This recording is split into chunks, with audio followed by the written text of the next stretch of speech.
So the work I'm doing in Objekti is called Tower Block Model Village.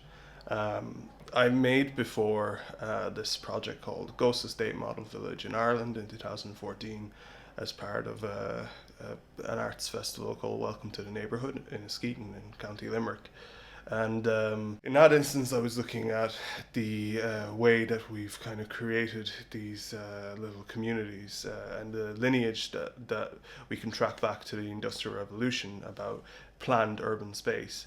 So I'm looking at that again in Finland. Most people live in apartments, very few people live in independent houses or semi-detached houses. So I just thought that's a very interesting thing, and not everyone in the world has that. You can kind of forget it living here, that's not how everyone in the world lives. Some places people live in complete isolation. Also, what was interesting to me in that sense was the kind of social isolation that exists in these buildings, even though you're surrounded by families and other people. Some people mightn't know their neighbors or anything like that. So just as a cultural object, the architect or an architectural object, the tower block is like very fascinating.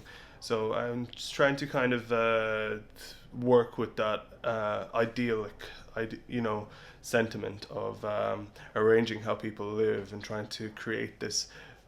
What has happened in society is that we've tried to create this very harmonious way of living, and in fairness to Finland, there is a lot of social considerations put in place with urban developments. There is a certain amount of forestry nearby. There is a lot of amenities within social housing here. You have your sauna, your laundry room, or whatever that mightn't be provided in other countries. But at the same time, we can't kind of ignore that living on top of each other is a natural experience, in a sense, and building up and up and up and up. That, in a semi-logical sense, says a lot about what we are as a species.